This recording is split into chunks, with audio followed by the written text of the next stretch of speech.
Selamat datang ya, di channel Arya Satya. Video ini sebuah alur cerita novel audio, yang berjudul Si Iblis Kecil Wu Chen. Ikuti aja ceritanya, semoga terhibur. Terima kasih. Bab 83, Wu Chen diam cukup lama menatap menara-menara pengawas yang berjejer rapi mengelilingi pulau. Dia tersenyum saat teringat jika Wu Ren mengatakan kalau mereka juga mencari sekutu dari benua tengah untuk merebut melawan Kekaisaran. Sepertinya mereka mendapat banyak bantuan. Jika pos penjagaan saja sebanyak ini, aku yakin jika akan ada banyak sekutu yang berkumpul di pulau. Memikirkan hal itu membuatnya menyunggingkan senyum tipis. Ia tidak percaya, meski banyak keburukan di dunia ini, masih tersembunyi banyak kebaikan yang tidak ia ketahui. Mungkin dia merasa seperti itu karena semenjak kecil mendapat lebih banyak pengalaman buruk dari orang. WIR sialan. Ia bahkan tidak memberitahu informasi apapun sebelum mengeluarkanku dari kristal dunia. Meski cukup yakin jika di pulau saat ini berisi orang-orang setia pada dirinya, Wu Chen tampak sedikit ragu-ragu untuk memasuki pulau Xiao. Dayuan yang sejak awal perjalanan diizinkan oleh Wu Chen melihat dunia luar melalui kedua matanya mendesah pelan. Apa yang kau takutkan? Bahkan jika mereka semua adalah musuhmu, kau adalah seekor naga. Tidak ada yang dapat menghentikanmu. Kata-kata kera naga itu terdengar sangat percaya diri, membuat Wu Chen menggeleng pelan. Apa kau lupa? Bahkan seekor naga juga bisa dikalahkan. Aku hanya lengah karena tidak mengetahui kekuatan sebenarnya dari teknik Ashura, balas Dayuan beralasan. Ia terdengar sangat kesal. Wu Chen mengingatkannya pada kenangan pahit saat ia dikalahkan oleh seorang abadi. Setelah cukup lama memperhatikan Pulau Xiao, Wu Chen tidak ingin terus-terusan berlama-lama di sana. Ia melesat terbang ke langit, terbang jauh lebih tinggi untuk memasuki kota Lusui tanpa diketahui oleh menara pengintai. Semakin memasuki bagian tengah pulau, Wu Chen mulai merasakan keanehan. Ia merasakan cukup banyak orang di ranah langit dan jiwa. Terutama setelah ia terbang di atas kota Lusui, ia merasakan ada 3 orang abadi. 3 orang pria berjalan keluar dari salah satu bangunan besar di kota Lusui. Ia menatap ke arah langit dengan tatapan penasaran. Apa yang kau lihat, Jenderal Chang San? Tanya salah satu pria yang memiliki janggut panjang. Ia memperhatikan arah yang sama yang dilihat oleh rekannya, tapi tidak menemukan apapun di sana. Entahlah, aku juga tidak tahu, hanya merasa ada sesuatu di atas sana, jawab pria yang sedari tadi menatap dengan mata menyipit. Pria itu terlihat sangat waspada dibanding 2 orang lainnya. Dari balik kepulan awan, Wu Chen dengan jelas melihat banyak orang berkerumunan. Arena Siwang telah berubah menjadi arena pertarungan bagi kultivator. Sebagai makhluk naga, ia memiliki pandangan yang lebih baik dibandingkan manusia lain. Kesadaran spiritualnya juga jauh lebih kuat. Ia merasakan seseorang menatap ke arahnya dari bawah. Dayuan tentu saja juga melihat hal yang sama yang dilihat oleh Wu Chen. Pria itu sepertinya lebih peka dibandingkan orang lain. Kekuatannya juga tidak rendah dibanding orang lain di dunia ini. Kera itu cukup kagum saat melihat pria yang disebut Jenderal Chang San oleh temannya itu. Dia masih saja memperhatikan tepat di mana Wu Chen terbang mengambang. Abadi tingkat 4, gumam Wu Chen pelan saat merasakan kekuatan Jenderal Chang. Dia juga merasakan 2 orang bersama pria itu juga ahli abadi, hanya saja kekuatan mereka masih berada di tingkat 1. Tidak satupun dari mereka bertiga yang dikenal oleh Wu Chen. Awalnya ia mengira jika salah satu dari mereka adalah Sulong yang saat itu datang bersama dengan Wu Ren. Apa kau turun? Jika kau takut, serahkan kendali tubuhmu padaku. Aku tidak akan ragu-ragu menghabisi mereka. Dayuan merasa Wu Chen terlalu penakut dan berhati-hati. Sifat angkuh tampaknya sulit lepas dari diri kera itu. Jika tetap seperti ini, tidak peduli berapa kali kau hidup kembali, hanya kematian yang akan menunggumu. Merasa kesal, Wu Chen menutup Yuan dari dunia luar, membuat kera naga mencak-mencak di alam spiritualnya. Ia langsung turun memperlihatkan diri pada 3 orang jenderal yang terkejut saat ia keluar dari balik awan. Ekspresi ketiga orang itu langsung berubah tidak menyenangkan saat melihat seorang manusia turun dari langit dengan sayap putih terkepak di punggungnya. Setahuku tidak ada orang kita di kekaisaran yang memiliki cangkok sayap monster, ucap Chang San langsung mengeluarkan tombak dari artefaknya. Gerakannya diikuti oleh kedua jenderal lain. Orang-orang kuat lain mulai berkumpul saat melihat sesutautun dari langit. Semua prajurit di kota sudah siap siaga mendapat perintah dari atasan masing-masing. Chang San dan dua jenderal terbang dan berhadap-hadapan langsung dengan Wu Chen. Ia terlihat penasaran, kekuatan pemuda di depannya hanyalah seorang di ranah bumi. Tetapi sangat berani muncul seperti itu di hadapan mereka semua. Terlebih lagi, ia tidak dapat merasakan kekuatan monster. Padahal pemuda yang mengenakan pakaian putih itu memiliki cangkok sayap monster. Bisa dipastikan jika ia menggunakan kristal monster seperti prajurit iblis di pasukan kekaisaran. Katakan siapa dirimu, dan apa keperluanmu anak muda. 100 pasukan yang dibawa oleh Chungli terdiri dari ranah raja serta beberapa kaisar dan juga ranah bumi yang menjadi pemimpin regu. Di belakang mereka menyusul murid-murid sekte bintang hitam, yang diizinkan maju setidaknya ranah pemurnian Qi. Cukup banyak juga di antara mereka yang merupakan ranah raja, serta beberapa guru muda yang merupakan ranah kaisar. Para tetua dan juga master sekte tentu saja ikut tidak hanya membantu merebut kota, tetapi juga untuk melindungi murid-murid yang akan menjadi kultivator masa depan sekte. Jumlah mereka jika di total setidaknya berjumlah 300 orang. Sedangkan Jenderal Meng Kei bergerak tersembunyi bersama dua orang jenderal lain dengan kekuatan di ranah jiwa. Tugas mereka melindungi kota Haifeng jika sesuatu yang tidak terduga terjadi. Dalam perjalanan mereka bertemu dengan Zumen dan pasukannya yang berniat untuk menekan sekte bintang hitam agar bersedia patuh pada kekaisaran Ying. Jumlah prajurit yang ia bawa berjumlah sekitar 200 orang. Wajah Zumen langsung pucat saat menyadari pasukan bantuan dari kekaisaran ternyata datang begitu cepat. Terlebih ada 3 orang abadi di antara pasukan itu. Salah seorang di antara mereka terlihat tidak asing olehnya. Tidak mungkin, bagaimana mereka mengetahui serangan dadakan yang sudah dirahasiakan. Bahkan tidak semua pasukan dari kekaisaran Ying yang mengetahui serangan ke kota Haifeng. Mundur, kembali ke kota dan bergabung bersama yang lain. Terjadi kepanikan di kubu pasukan yang dibawa oleh Jenderal Zumen. Mereka langsung berbalik kembali, bahkan sebelum pemimpin mereka memberi perintah. Jangan biarkan mereka lolos. Si alien mengangguk, ia dengan cepat sudah berhadapan dengan Zumen yang terbang di belakang bersama 4 orang kuat lain menjaga pasukan. Satu di antara mereka juga seorang ahli di ranah jiwa, dengan 3 lainnya adalah ranah langit dan bumi. Zumen mengatupkan gigi saat menyadari jika wanita muda yang menghadangnya adalah seorang abadi. Tidak pernah ada dalam imajinasinya, akan ada seseorang yang begitu muda pada tahapan itu. Master Sekte Gansi dan 4 tetua sekte juga turut menghadang. Chungli memerintahkan agar kelompok sekte bintang hitam untuk melawan pasukan Zumen. Sementara ia dan Yu yang terus melaju ke kota Haifeng dengan seluruh pasukan kekaisaran. Apa tidak masalah meninggalkan mereka di sana? Yu yang sedikit khawatir. Bagaimanapun, yang menjadi lawan sekte bintang hitam bukan kultivator biasa, tetapi juga prajurit terlatih. Tidak perlu terlalu khawatir, keberadaan adik si alien sudah cukup membuat mental lawan menciut. Chungli menoleh ke belakang menatap kekasihnya yang sudah bertarung melawan 2 orang ahli ranah jiwa. Perang antara sekte bintang hitam dan pasukan Zumen akhirnya pecah. Meski sangat percaya diri, wajah tegang Chungli dan Yu yang tidak dapat disembunyikan. Ini perang pertama bagi mereka bertiga, tidak pernah sekalipun membayangkan mereka akan berada pada posisi ini sebelumnya. Tetapi dengan kekuatan mereka sekarang, rasanya cukup tenang untuk meninggalkan si alien yang tidak menghadapi jenderal dengan ranah abadi. Letupan dan ledakan menggema di medan perang. Si alien menebaskan energi pedang pada 2 lawannya.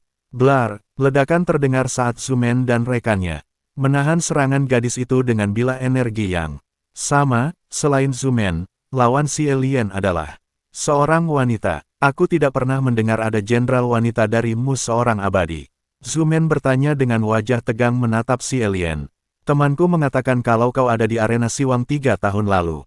Tampaknya kau sangat suka melarikan diri setelah menyerang lebih dulu. Kening Zumen mengerut, mendengar kata-kata si alien. Dia tidak peduli dengan ejekan yang dilontarkan padanya. Ia teringat kembali dengan sosok yang wanita dan pemuda lain yang tadi ia lihat. Tidak mungkin, sebelumnya kalian menggunakan kekuatan dari kristal roh. Ranah gadis itu hanya ranah raja saat itu. Mata Zumen terbelalak tidak percaya dengan semua yang dia saksikan.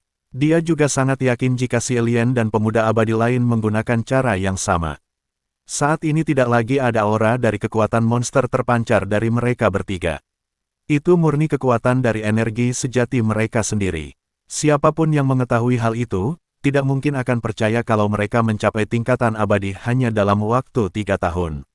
Wanita di sebelah Zumen berbisik, tampaknya kita tidak punya pilihan lain selain melarikan diri ke kota tanpa prajurit. Wanita itu langsung merobek ruang di dekatnya. Dengan sebuah belati, melihat gerakan itu, si alien langsung menyerang tidak membiarkan mereka kabur dengan teknik teleportasi. Tidak semudah itu, ucap si alien yang dengan sangat cepat sudah menebas lengan wanita itu. Jika saja Zumen tidak cepat bereaksi, lengan wanita itu bisa saja putus. Ia mendorong rekannya dan menahan pedang si alien dengan tombak. Pertarungan jarak dekat tidak terhindarkan. Dua jenderal dari benua tengah itu hanya menghindar dan berusaha menjauh untuk melepas serangan jarak jauh. Meski kemungkinan sangat kecil untuk menang, setidaknya salah satu dari mereka harus bisa selamat untuk kembali ke kota Haifeng. Satu tendangan kena telak dan menghempaskan jenderal wanita, ia menjerit saat tubuhnya membentur tanah. Zumen melihat kesempatan langsung membentuk teknik avatar. Berharap bisa membuat celah untuk melarikan diri setelah itu. Avatar pria itu terbentuk dengan memegang tombak, langsung menyerang ke arah si alien. Dengan kekuatan penuh, si alien mengatupkan gigi. Ini pertama kali dia harus berhadapan dengan lawan yang memiliki teknik avatar. Energi pekat berkumpul di pedang gadis itu, dia lalu menebaskannya ke arah avatar Zumen.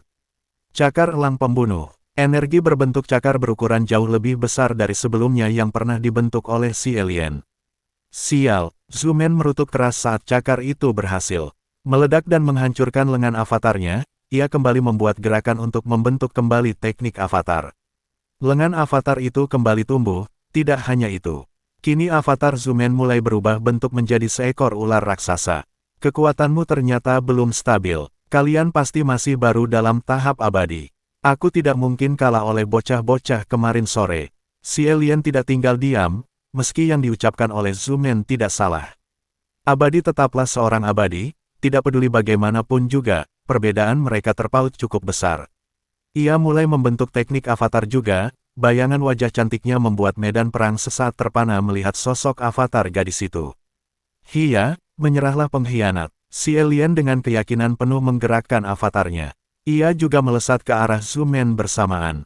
Avatar berbentuk ular berusaha melilit avatar gadis itu, tapi tinju kiri berhasil membuat avatar itu terseok. Lalu dengan sangat cepat pedang dari avatar si alien menebas tepat ke kepala ular yang terlihat. Menganga lebar, Zumen langsung memuntahkan darah saat avatarnya yang sudah bertransformasi berhasil dihancurkan. Ia memuntahkan darah segar, wajahnya langsung pucat saat pedang si alien sudah menempel di lehernya. Masih ingin melawan, ucap gadis itu dengan tatapan dingin. Bab 84. Setelah berhasil menangani Zumen, tidak ada kesulitan berarti bagi si alien melumpuhkan 4 lainnya dengan bantuan master dan tetua sekte. 2 orang terbunuh dan 2 lainnya berhasil ditangkap bersama dengan pemimpin mereka, yaitu Jenderal Zumen. Dengan dikalahkannya seluruh pemimpin mereka, prajurit Kekaisaran Ying dengan kepala tertunduk membuang senjata mereka. Tentu saja pasrah saat semua harta mereka di dalam artefak penyimpanan akan menjadi harta rampasan perang. Meski berhasil memenangkan pertempuran, Sekte Bintang Hitam juga mendapat banyak kerugian, cukup banyak murid mereka yang terluka maupun gugur dalam perang kali ini. Si alien memberi salam hormat pada Master Sekte setelah melihat ekspresi lemah dari mereka semua. Seperti yang dikatakan Jenderal Meng Kai sebelumnya, seluruh jarahan dari harta rampasan menjadi milik Sekte sebagai kompensasi. Terima kasih Nona Jenderal, meski mendapat banyak manfaat, para petinggi Sekte Bintang Hitam tidak terlihat terlalu senang. Terlalu besar harga yang harus mereka tanggung walau mendapat banyak harta untuk meningkatkan kekuatan. Si alien tersenyum tipis saat dikira oleh Gansi menjabat sebagai seorang jenderal. Ia kemudian berpaling pada Zumen yang sudah terikat dengan tali khusus. Tali itu akan menekan seluruh kekuatan mereka. Bagaimana kalian mengetahui penyerangan akan terjadi di wilayah ini? Zumen dengan wajah pucat karena luka-lukanya yang diderita bertanya dengan penasaran. Menurutnya, tidak mungkin bagi kekaisaranmu mengetahui rencana penyerangan kali ini. Bahkan tidak semua prajurit dari benua tengah yang mengetahuinya. Si alien mentap tajam dengan mengacungkan senjata. Kau tidak memiliki hak untuk bertanya. Sebagai seorang jenderal kau pasti tidak bodoh dan sudah memiliki jawabannya. Jenderal Zhu tertunduk lesu. Ia dengan suara berat berkata, Siapa yang berkhianat dan membocorkan strategi pada kalian? Seperti yang dikatakan oleh Xie Lian, Zhu Men sedari awal sudah memikirkan berbagai kemungkinan. Hanya satu kesimpulan, ada pejabat tinggi kekaisaran telah berbalik melawan Kaisar Yingkong. Hanya itu satu-satunya kemungkinan yang bisa terjadi saat ini. Pada dasarnya semua orang memang tidak mengakui Yingkong naik tahta dengan cara tercela yang dia lakukan, batin Zhu Men. Dia hanyalah seorang anak dari seorang gundik, tidak memiliki hak untuk menduduki tahta. Terlebih ia mendapatkannya dengan cara mengkudeta istana saat Kaisar Yingsu menitipkan kepemimpinan pada adiknya. Saat ini Xie Lian mengeluarkan aura membunuh untuk menekan Zhu Men, katakan semua rencana kalian. Kaisarmu mungkin akan memberi kalian keringanan untuk. Cui, lebih baik aku mati dari mencoreng wajahku dengan arang pengkhianatan. Zhu Men ternyata orang yang keras kepala, meski tubuhnya tertunduk dengan paksa. Tekanan yang dia terima tidak cukup untuk membuatnya berbicara. Batuk darah karena luka-luka dalam dan luarnya kembali terbuka. Ia mengeraskan rahang, bersiap menerima konsekuensi yang akan terjadi selanjutnya. Nona, orang ini sangat keras kepala, jangan sia-siakan waktumu untuknya. Serahkan saja padaku, ucap Gansi sudah bersiap dengan senjata untuk membunuh Zhu Men. Namun Xie Lian menghentikannya. Ia menyuruh mereka membawa semua tahanan kembali ke Sekte Bintang Hitam dan menginterogasi semua petinggi, bagaimanapun Xie Lian melakukan hal seperti ini sebelumnya. Aku akan ke kota menyusul yang lain, mereka kuserahkan pada Master Sekte. Perintah Xie Lian diterima dengan baik oleh Gansi. Di dunia mereka, kekuatan adalah segalanya, diperintah oleh mereka yang lebih muda, tetapi memiliki kekuatan lebih tinggi, tidak akan menyakiti perasaan orang-orang yang lebih tua. Maaf aku tidak bisa membantu lebih, Nona Jenderal. Nona bisa percayakan mereka pada kami. Meski beberapa tahanan jauh lebih kuat, saat ini mereka sudah tidak berdaya. Petinggi sekte tidak terlihat khawatir dengan kepergian gadis itu. Gansi kemudian merobek ruang di dekatnya, Nona belum pernah ke kota Haifeng bukan? Dengan begini akan lebih cepat untuk mencapai tempat itu. Xie Lian bersyukur melihat portal ruang jarak pendek dibuka untuknya. Meski dia sudah bisa melakukan itu juga, tetapi tidak akan berguna jika dia tidak mengetahui tempat yang akan dia tuju. Lebih lagi, teknik itu hanya cukup untuk dilewati oleh satu orang saja. Terima kasih Master Gansi, ucapnya memberi hormat lalu langsung masuk ke dalam celah ruang yang langsung tertutup setelah dia masuk. Kelompok Chungli sudah berada di luar benteng kota Haifeng. Kedatangan mereka membuat pasukan lawan yang masih berada di luar benteng kocar-kacir. Mereka segera membentuk formasi pertahanan dan menjadikan tawanan perang sebagai sandera. Suasana di dalam benteng kota kembali mencekam seperti sebelumnya. Warga kota hanya bisa berdoa tidak terkena imbas dari peperangan. Para tawanan serahkan padaku, ucap Yu Yang. Melepas tusuk rambut dari kepalanya. Rambut panjang gadis itu langsung tergerai sempurna. Hanya dalam waktu singkat, ia sudah berdiri di dekat para tawanan di sekekap. Mereka hanya dijaga oleh prajurit yang dipimpin oleh seorang ahli ranah bumi. Bukan masalah berarti bagi seorang abadi seperti Yu Yang. 4 tusuk rambut terbang dan menembus tubuh mereka sebelum mereka menyadari apa yang sudah terjadi. Tahu-tahu mereka sudah ambruk ke tanah dengan darah mengalir dari mulut. Masing-masing, prajurit-prajurit penjaga itu tewas. Seketika, Biao dan Lang Jia langsung keluar dari dalam benteng setelah melihat suar tanda bahaya. Mereka diikuti oleh komandan-komandan ranah bumi. Wajah mereka menegang saat melihat tawanan sudah berdiri di belakang pasukanmu. Lalu melihat 2 orang terbang menatap mereka dengan tajam. Chungli mengacungkan tombaknya. 3 tahun lalu kalian bisa bebas setelah memperlakukan sahabatku dengan buruk. Kali ini tidak akan ada pengampunan untuk kalian berdua. Biao dan Lang Jia saling pandang, terlihat kebingungan karena tidak memahami maksud perkataan Chungli. Mereka terlihat sedang berbisik satu sama lain. Sejak kapan ada abadi muda di kekaisaran? Mereka menatap Chungli dan Yu Yang dengan raut penasaran. 2 orang itu terlalu muda, tampaknya berita tentang mereka tidak menyebar terlalu cepat, kekaisaranmu masih merahasiakan keberadaan mereka. Sedangkan orang-orang yang berasal dari benua tengah juga menatap dengan iri. Ini pertama kali mereka melihat seorang abadi yang berusia muda, bahkan lebih muda dari Kaisar Yingsu saat mencapai ranah abadi. Lang Jia dengan rantai di tangannya terbang dan melayang di udara, tepat menghadap 2 pemimpin pasukan kekaisaranmu. Aku tidak menduga. Kalian datang lebih cepat. Sepertinya ada yang berkhianat. Kalianlah satu-satunya pengkhianat di Sin, balas Chungli dengan tatapan merendahkan. Ia sudah tidak menyukai mereka sejak lama. Bukan hanya karena telah menangkap Wu Chen, tetapi juga karena perseteruan dengan Sekte Pedang Emas. Walau Sekte Elang hanyalah sekte kecil, mereka tidak layak dimusnahkan seperti itu. Meski banyak kasus perselisihan antar sekte, sangat jarang terjadi pemusnahan seperti yang mereka lakukan. Mengingat kembali kejadian itu, Chungli yang biasanya acuh, memperlihatkan ekspresi kebencian pada dua petinggi Sekte Pedang Dewa. Alis Lang Jia naik saat ia melihat ekspresi pemuda itu, kurasa kita tidak saling kenal. Sebelum aku membunuhmu, akan lebih baik jika junior ini memperkenalkan diri. Ia mengejek dengan terlihat ramah membentangkan telapak tangan. Namaku Chungli, ingatlah baik-baik nama orang yang akan mengalahkanmu. Setelah mengatakan itu, ia menghentakkan tombaknya. Terlihat riak energi di ujung pangkal gagang tombak. Saat ia melakukannya, hahaha, tidak buruk, kau cukup pantas berbicara sombong seperti itu. Tapi, kau akan menyesalinya anak muda. Tawa Lang Jia langsung terhenti saat ia merasakan kekuatan lain muncul di tempat itu. Suasana di kubu pedang dewa dan benua tengah semakin tegang saat ruang di dekat pasukanmu muncul sebuah robekan. Si alien keluar dari lubang kecil yang terkoyak.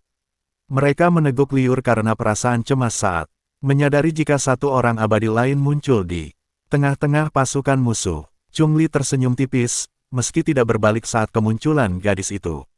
Ia sudah tahu dari auranya jika ex-alien yang muncul di sana. Tampaknya percuma saja aku mencemaskan adik Lien jika hanya menghadapi seorang di ranah jiwa. Batin Chungli tanpa mengalihkan pandangan pada Lang Jia dan Biao Hu. Ia menghembuskan napas pendek sebelum memutar tombak di tangannya, bersiap untuk memulai pertarungan. Chungli juga memberi perintah pada Yu Yang dan si alien agar mereka menjauhkan Biao Hu dan Lang Jia dari benteng kota. Meski benteng dilindungi oleh tabir penghalang, pertarungan para abadi ditakutkan akan tetap menimbulkan kerusakan besar. Kalian berdua hadapi Biao Hu, aku yang akan melawan Lang Jia. Jangan lupa untuk tetap melindungi pasukan kekaisaran, kita harus bertahan hingga kita pasukan utama datang. Yu Yang dan si alien mengangguk bersamaan, mereka sudah bersiap dengan senjata masing-masing. Chungli kemudian berbicara dengan lantang. Seraya mengangkat tombaknya tinggi-tinggi, kita tunjukkan pada pengkhianat dan penjajah ini, apa akibatnya berani mengusik kekaisaranmu. Serang, Hoa, 100 pasukanmu tanpa takut mati langsung menghambur ke arah musuh dengan senjata masing-masing. Pergerakan mereka disambut dengan ratusan anak panah energi. Masing-masing komandan pasukan langsung membuat tabir pelindung, dan yang lain melakukan serangan jarak jauh. Blar, blar, beberapa kali terdengar suara ledakan dan juga dentuman. Suara peperangan kembali membuat suasana di kota Haifeng kembali mencekam. Suara tangisan ketakutan anak-anak tidak bisa terhindarkan, walau orang tua mereka berusaha menenangkan. Bagi cultivator pemula, beberapa dari mereka cukup berani untuk melihat dari atas benteng kota. Pemandangan di hadapan mereka berhasil membuat bulu kuduk merinding, terutama saat mereka melihat para abadi bertarung. Kejadian seperti itu sangat jarang terjadi untuk bisa disaksikan. Hanya saja, yang bisa mereka lihat dari pertarungan para abadi hanyalah kilatan-kilatan dan cahaya dari ledakan saat senjata dan teknik saling berbenturan. Chungli terlihat dalam posisi menyerang, ia memaksa Lang Jia bertarung di ketinggian. Terima kasih, dan nantikan bab berikutnya esok hari. Salam bahagia dan selamat beraktivitas.